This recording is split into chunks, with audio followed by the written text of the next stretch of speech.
Hello, how you doing? Episode 6 here. As we discussed in the last episode, we just moved out of the trailer park, and we had parents had bought a trailer out in the countryside because the landlords took over the new landlords took over the new trailer park and yada yada yada, and wanted to change everything up and clear everything out. So built a well or dug a well because they didn't have water. They got gas and electricity out there. So resident at this trailer home. I said something about the vacant house as we ended our session last time. So we're going to start off with the prelude to the vacant house. Sometimes when I get ready to, when I get bored or I get kind of want to do something but there's nothing to do, I listen to some music. I sit in my chair or I lay on my bed, my head on the pillow, and I close my eyes and I listen to some music.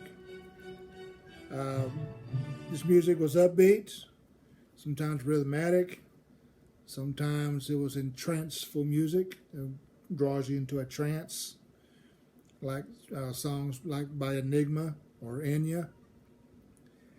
And sometimes it was fast-paced music from like Beastie Boys, Prince, Run DMC, LL Cool J, some hard beat music, KLF, stuff like that. Songs that just kind of pulls you in, drags you into an alternate universe, and that's what I would do. I listen to music. I'd get so caught up in my imaginative world when my eyes are closed that someone come up and touch me. I'd be like startles a little bit because I'm that deep into thought. You know, and my grandma she I was at my grandma's house one time and she scared the holy hell out of me one time. And I was sitting on my bed laying down listening to my music, and she came in there, was trying to get my attention, but I didn't hear her at first. And then she came over and kind of tapped my toe, and I about came off the bed. I was ready to punch. I was like, "What demon? What?" Oh, I heard them Scared the crap out of her because I had no idea because I had no idea she came into the room. So basically, it was like, demon! Oh, hey, yeah, how's it going? I know, right? Yeah. It startled the shit out of me.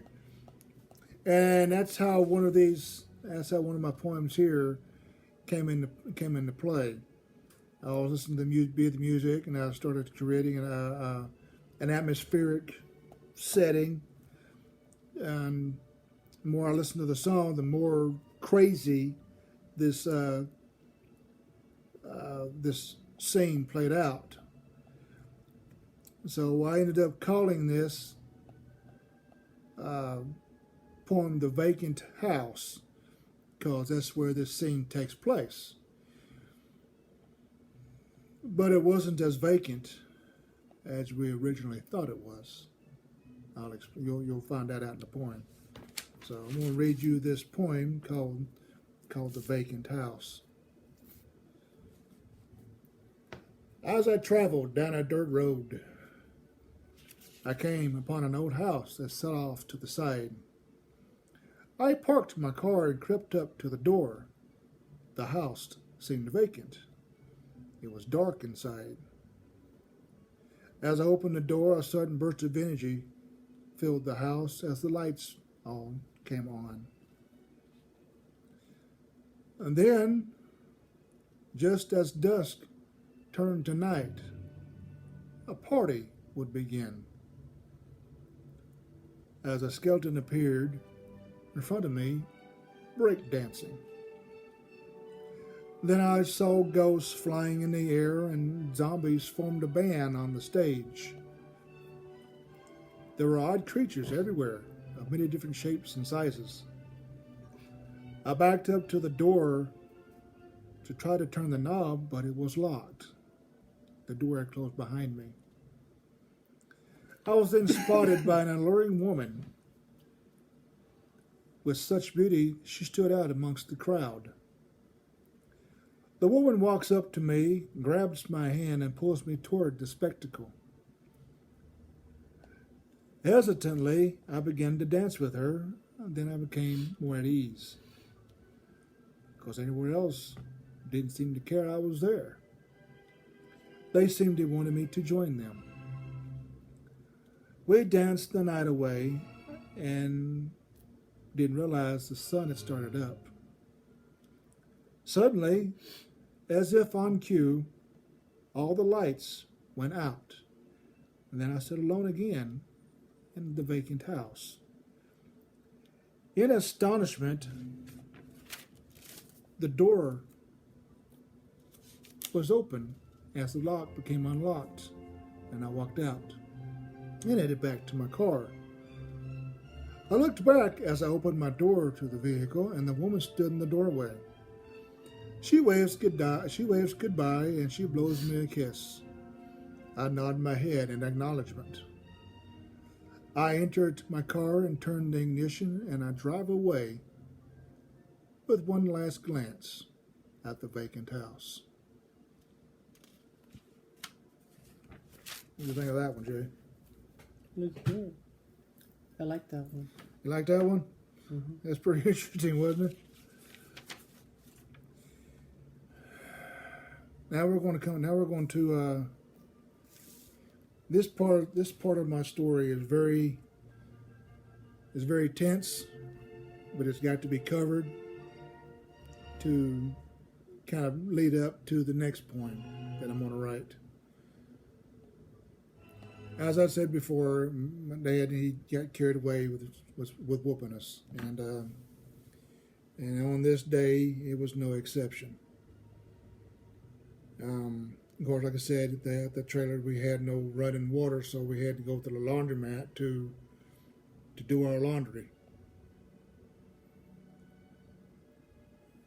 And when we got done, they'd come by and pick us up, and we go back to the house and we put our laundry and clothes and stuff away. On this day in question, or this day, not in question, but on this day we're speaking of, Dad dropped us off at the laundromat and warned us that if we started fighting instead of doing the laundry like we were supposed to be doing, we was all going to get a whooping.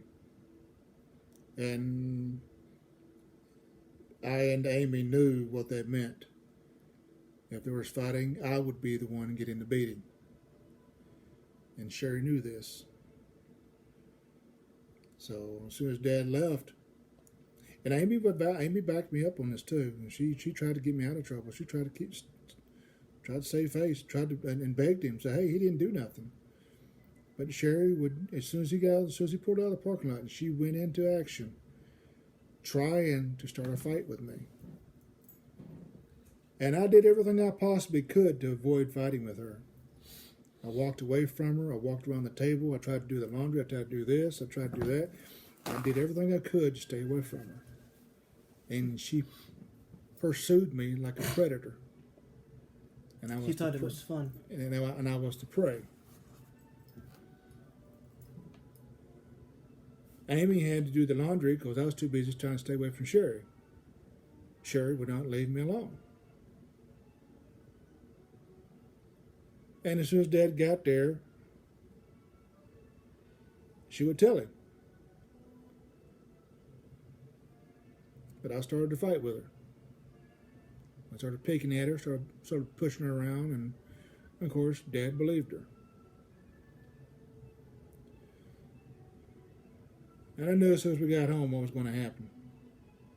I remember before I was telling you that when I turned around to the counter and he tore into me, and I wouldn't scream, I wouldn't yell out. And the next time he made sure I would scream and yell out. And we had guests there. That time I turned to the counter, I was pissed before. Nothing like what I was feeling today. Or that day, should I say. It was nothing like what I was feeling that day. Nothing compared to it.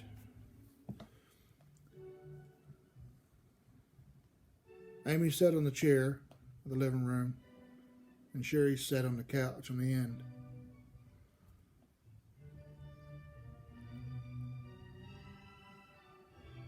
And I was taken to the room. I was told to take my shirt off. Dad went out and got a 6-foot switch, 6 feet in length, and about yay big. That thick, about this right here. That's how thick it was. It was a pretty thick switch. It wasn't small. And he began to pull off the edges to it. I sat there and I waited. He got back inside, and he closed the door, and he locked it because he knew Mom was going to try to intervene, and then get inside there and stop it. Because he knew what he was about to do. I knew what he was about to do. Sherry didn't realize he was about to get this violent. She thought I was just going to get a whooping, and she's going to snicker about it, and she's going to get away with it, and yada, yada, yada. But Mom told her, you're going to get as many licks as he's getting right now. And as many licks as he's fixing to get, I'm going to hit you as many times with the belt as your brother's being hit right now. Well, this is your fault. This is on you. Because she knew. I didn't start anything. I was trying to avoid it. Because Amy tried to tell her. But Dad didn't want to hear about it.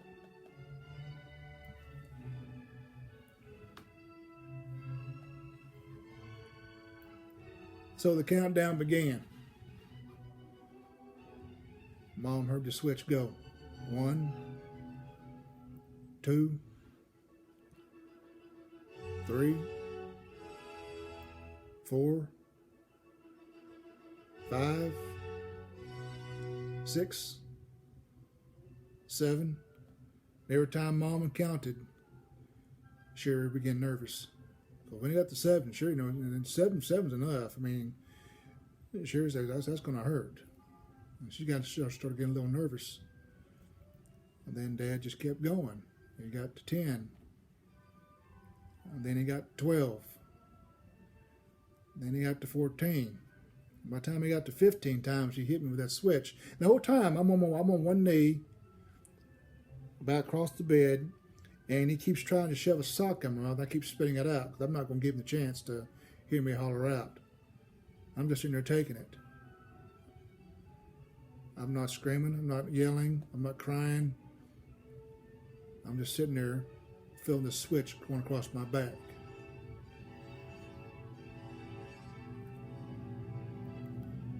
Time we got to 15 times, Sherry started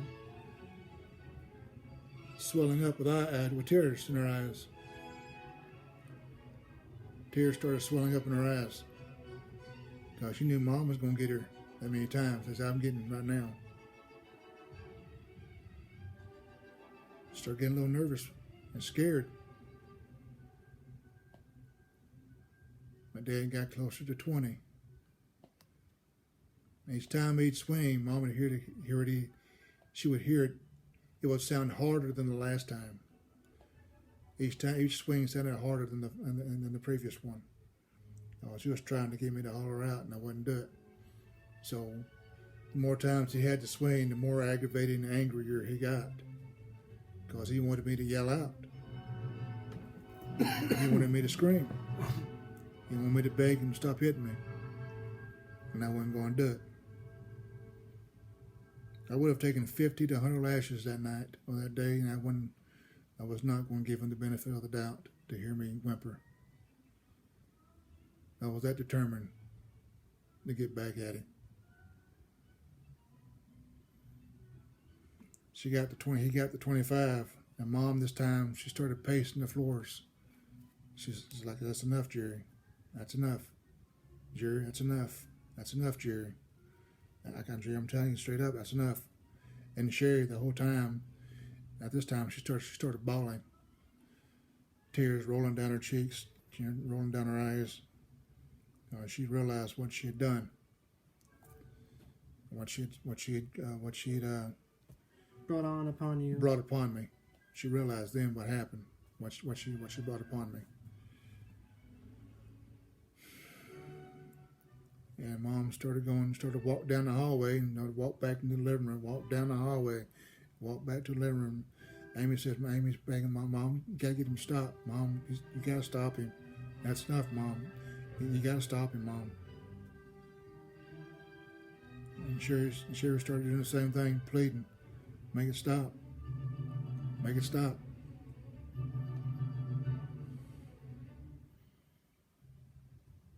Make it stop.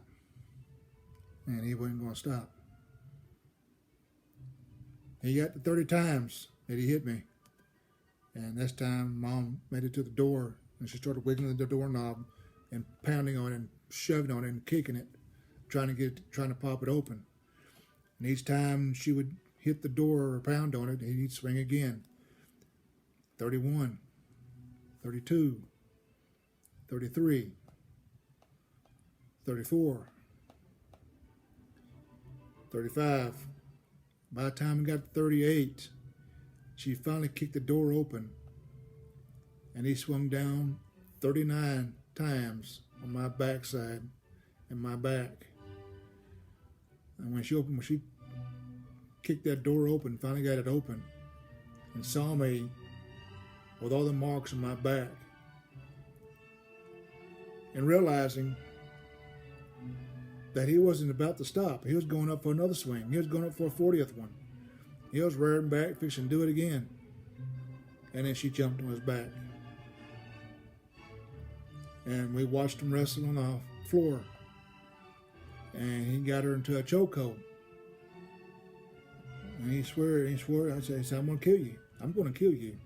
I'm going to kill you. And she said, you're going to have to. You're going to have to kill me.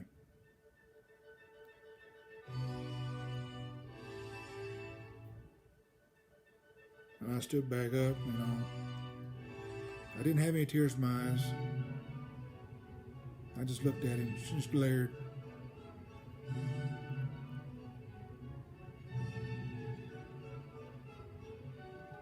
Three days later, they filed for divorce. After 17 hard, tough years together, they finally called it quits. She filed for divorce, and Amy and Sherry went to go stay with Grandma in Lone Oak, and I stayed there at the trailer to watch the trailer as they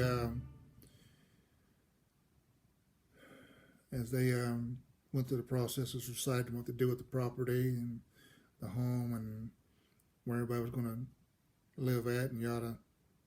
Going through the court battles. We never went to the courts. They didn't want to drag us into it. They settled it themselves. I stayed there probably about a month, maybe 2, maybe 3. I don't remember how long it was. But I would get myself up for school, get myself cleaned up.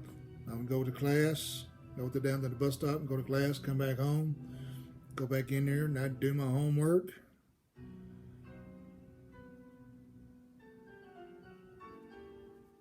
And then I would fix myself some dinner. Grandma, Rowan, who would become my second mom through all this, because she'd be who I would spend most of my time with, my grandmother Rowan, Grandpa Rowan. We'll cover more about them in a little bit after a while. But she would be my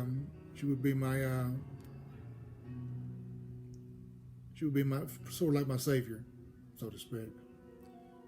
Ended up having a room that would call my own, and nobody was allowed in that room. And that was my room, and she set aside just for me when I come over to visit. She would end up buying me graham crackers, and nobody was allowed to touch the graham crackers. Those were my graham crackers. You went there and get those graham crackers. If it wasn't me, she'd get on to you. Yes, she would. She'd fuss at everybody for eating my graham crackers. She'd make cookies and stuff just for me. I would become her favorite of the grandkids, because I was the oldest of the grandkids. But yeah, she'd bring me some dinner out there, sometimes some food out, and drop some food off and visit for a little bit.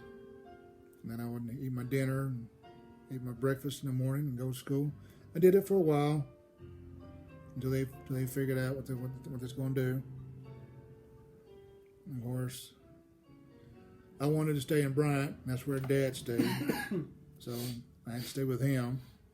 So I continued to go to Bryant, because that's where I was set in at. That's where I had all my education at. Amy and Sherry, though, I forget where they went. I think Sherry went back and forth from Mom and Dad, and then Amy, I think she went to stay with Judy for a couple of times, and she called Judy her second mother. She never finished school. She got to 5th or 6th grade and she dropped out. When she was about 14, 15, she dropped out of school. She would end up getting her GED later on down the line through a small church, a little community church. She would eventually get her GED. But I would go stay with Dad during the week and go stay with Grandma on the weekends. I had a little TV in there. I had my own setup, and everything I needed just to kind of relax and chill. And I was 10th, 11th grade in school. And I took an art class in school, which is going to lead up to this next poem that we're going to cover. And one of the classes was shading, black and white. You draw the picture and you kind of shade dark shades and light shades and dark shades and light shades. Didn't have any color. It was just a one color, black or pencil or chalk, and you just kind of shade it in colors, light and darks, and you had to balance everything out. It had to be a balanced picture. Well, one time I decided to do my own art. I was sitting in the room at Grandma's, and I got into the mood to do some art. I'm trying to do my little shading thing. So I sat there, and I looked at my hand, just like this. Just sit there, head like that. I took to my left hand, I started drawing the contours of my hand. My fingernails, all the wrinkles. I tried doing that once. Yeah, all the hairs. It's harder than you think. And the dimples and everything. And while I was doing that and putting the shades in it, all the way where my mother had gone to in Nashville, Tennessee, at the exact same time, 9 o'clock at night, the exact same time I was drawing my hand, she was drawing her hand. That's cute. How interesting could that be? That a mother and her son. I'm guessing you write a poem about that? That's what we're fixing to That's cover. like the perfect poem topic right there. And it wasn't the left hand that she drew. It was the exact same hand. She drew a right-handed hand. I drew a right-handed hand. We both drew a right hand at the exact same time. Nearly 350 to 400 miles away from each other. So that's what this poem here is about. I called it The Mystery Hand. It was an inspiration talking about the hand drawing together and me needing something to rely on. I kind of, I was really into God and religion strong at the point. I'm still religious in a way, just not as strong as I was back here. But here I really kind of needed it. Of because I was going through some really a strong period of my life, and I still have some poems with anger and animosity, but not as they're beginning to get less and less frequent. Because here I'm starting to fight back against my inner demons and fight against my anger and try to find a better way to express myself, as with the vacant house and instrumental disaster. Trying to find different alternate worlds to live in when I'm, dealing with some emotional issues. Add more humor, more fantasy, more dreaming, more adventure. More of a will to fight my inner demons, as I said, my inner self. Gave me a better sense of who I am when I did something like that. So, realizing we had both drew the same kind of picture with our right hand, kind of inspired me to write a poem about a hand breaking down a black door and kind of saying, I'm here to help you. I'm here to save you from your emotional turmoil. So that's kind of how the mystery hand was inspired. And here is the mystery hand.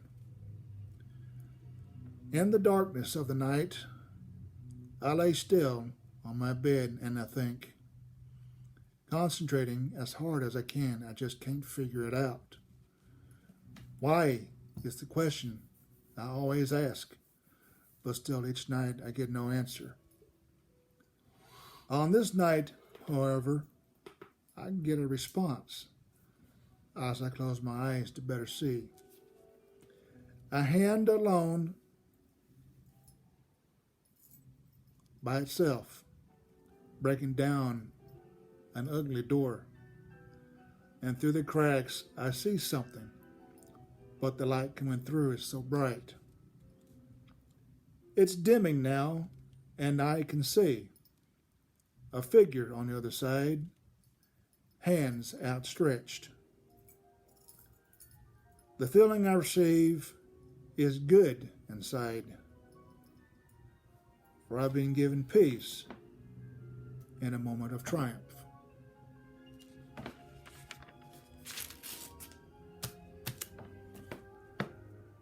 And that's how Mr. Ham was inspired.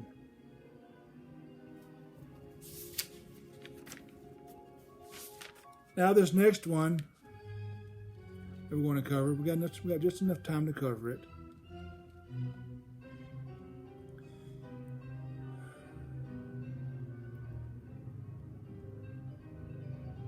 At this point, I'm beginning to realize I've got a very vivid imagination.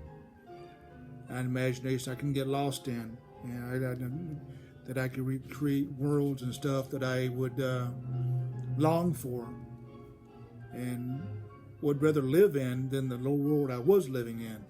Or the world I was living in, I wasn't very happy.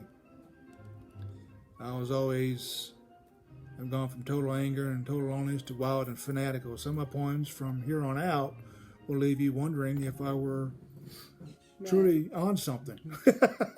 But like I said, I never did drugs. I never got involved in it. People around me that grew up around me, they did. They drank, they smoked. I'm about as straight as you come.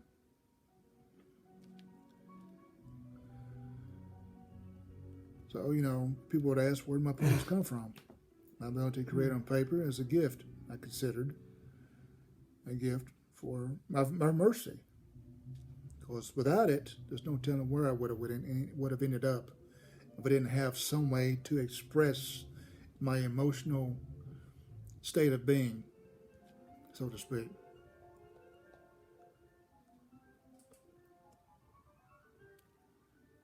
Here, I actually went down to my room and I closed the door, as I've done so many times before.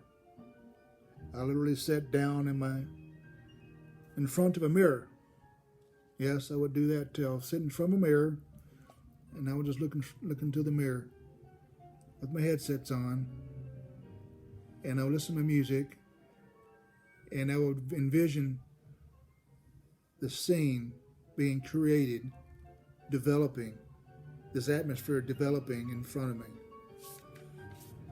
I would do that a couple times on a few poems. And the title of the story is I, the Imaginator.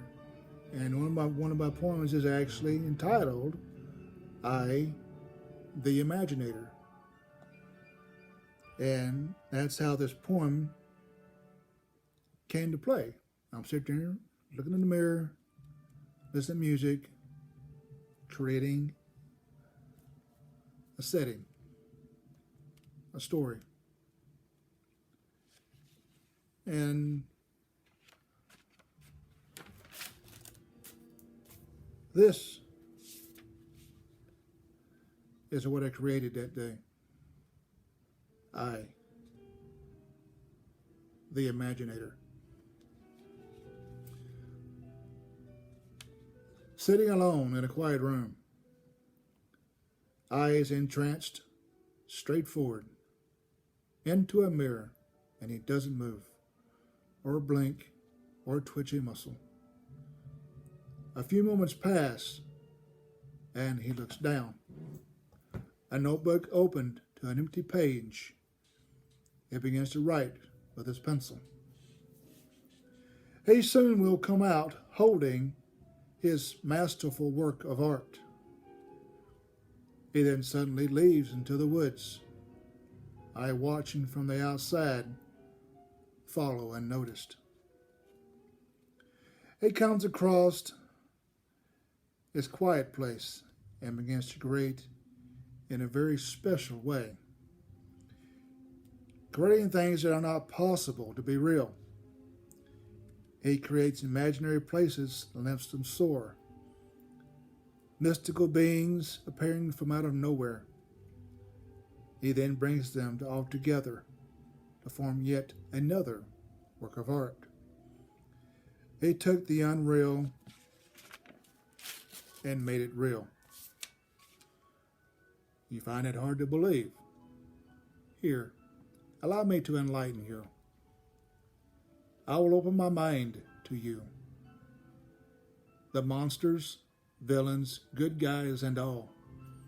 I'll put them into a story, one by one. When the creation has been completed, you may still wonder or be mesmerized.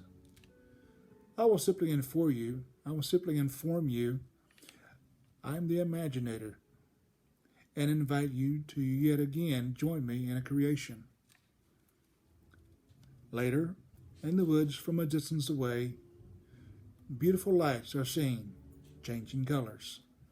Faint, strange noises can be heard. The Imaginator is busy creating a world beyond believable fascination. The mystery, though, still remains. How does his wild mind create such places? And he has used his wild, vivid mind so much now that it's actually part of the story. You can create a world of your own. Don't expect a sudden surge of creativity, but have patience, and soon you will become mind-boggled. Things and places will start to appear real, and you will feel like you're walking on air. Then bringing them together one by one, you then realize you're an imaginator as well. Now it's you sitting in your room, door shut, and you're in front of a mirror, staring seemingly mindless straight ahead. You don't blink, you don't move, it is quiet. And you suddenly look down and grasp your tablet. With your pencil firmly in your hand, you begin writing. I, the Imaginator.